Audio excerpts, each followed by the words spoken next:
전 세계 왕따 국가 중국. 굴기로 대표되는 중국이 전 세계에서 개망신을 당하고 있습니다. 최근 C119 사태 이후 전 세계의 형편없는 방역물품 외교로 각국에서 수모를 당하는 것은 이미 많은 분들이 알고 계실 겁니다. 최근 뉴스로는 미중 무역 전쟁으로 궁지에 몰린 중국이 우군 확보를 위해 유럽 각국에 왕이 외교부장 겸 국무위원을 보냈습니다. 이 왕이 외교부장은 2017년 문재인 대통령과 악수를 할 때 문재인 대통령의 툭툭 치는 무례한 행동으로 비판받아온 인물이죠. 중국 외무부장이지만 중국 내 서열 200위권의 인물이 타국의 정상에게 팔을 툭툭 친다는 것은 자기보다 힘센 나라에게는 아무 말 못하고 약해 보이는 나라에게는 힘자랑하는 전형적인 못난이 기질을 볼 수 있는 것입니다.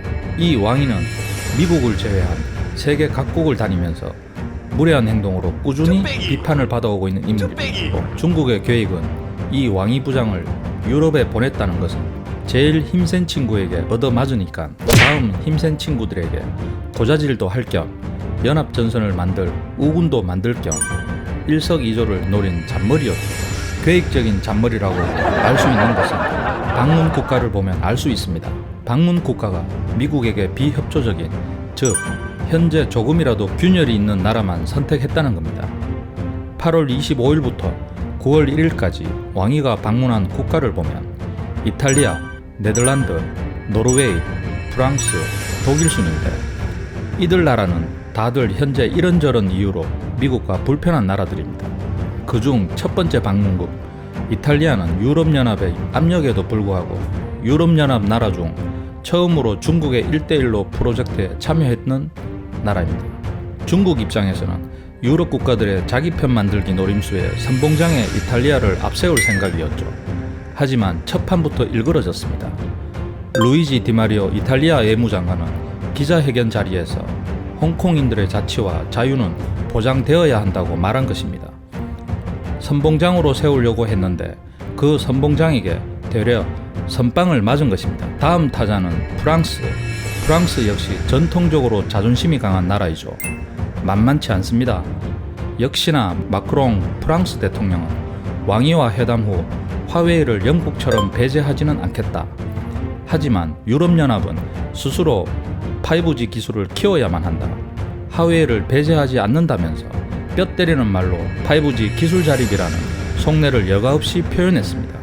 스테프 블로크 네덜란드 외무장관 역시 신장 지역 인권 문제와 홍콩 자체에 대한 우려를 제기했습니다. 이렇게 가는 곳마다 1, 2, 3 펀치로 난타당한 왕위는 카운터 펀치를 맞습니다. 바로 유럽연합 EU의 리더국인 독일입니다.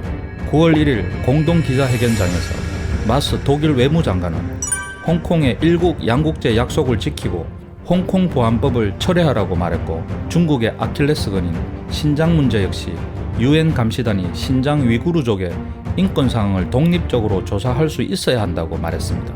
이날의 하이라이트는 얼마 전 체코의 상원 의장이 대만을 방문한 것을 왕위 부장은 줄곧 국제적인 배신 행위, 반드시 대가를 치를 것이라고 말했는 것을 두고 마스 장관은 작심한 듯 면전에서 EU 국가인 체코를 협박하지 말라고 말했습니다. 온갖 미사여구가 난무하는 외교회담 후 가지는 기자회견장에서 왕위 면전에서 이렇게 말하는 것은 마스 장관이 왕위에게 망신을 주기 위해 처음부터 마음먹은 것입니다. 전문용어로는 중국 닥쳐라 이거죠. 약한 나라에 중국이 항상 쓰는 수법인 수입 중지 협박으로 인해 이번 순방에서 그나마 조금 편하게 말했는 나라가 노르웨이 단 한 나라입니다. 이번 왕위 순방을 워싱턴 포스트지는 유럽에 갔지만 아무것도 못했다. 반응은 확실히 쌀쌀했다. 홍콩 사우스 차이나 모닝 포스트지는 왕위 부장이 유럽에 갔지만 얻은 것이 별로 없다. 월스트리트 저널 역시 외교 공세를 펼치고 있지만 뚜렷한 소득은 거두지 못하고 있다라고 말했습니다. 결국 중국이 잔머리를 써서 자기 편 만들려고 유럽에 갔다가 뜻대로는 전혀 이루지 못하고 고립을 자초하면서 성과 없이 만신창이 상태로 돌아온 것입니다. 전문용어로는 왕따, 사자성어로는 대쪽팔다입니다. 전문용어와 사자성어가 난무하여 사과드립니다.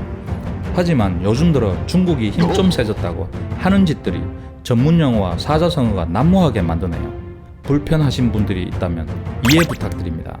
다시 본론으로 들어가서 그동안 부드러웠던 독일의 대중국 태도는 놀랄만한 일이며, 이보다 더 큰 것은 다가오는 미국 대선에서 만약 바이든이 승리한다면 중국의 미래는 암울할 수 있습니다. 그 이유는 지금은 트럼프형의 미국이 혼자 싸우는 형세지만, 동맹을 중시하는 민주당 바이든이 당선되면 진정으로 동맹국들의 동조를 이끌어내어 중국을 경제적으로 연합 공격할 것이고 붕괴를 유도할 것이기 때문입니다.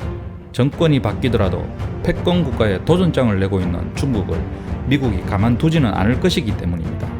제가 간단히 정리하겠습니다. 중과 자꾸 설치면 배고프고 코피 날 수 있다. 조심해라. 파고TV입니다. 구독과 좋아요 부탁드립니다.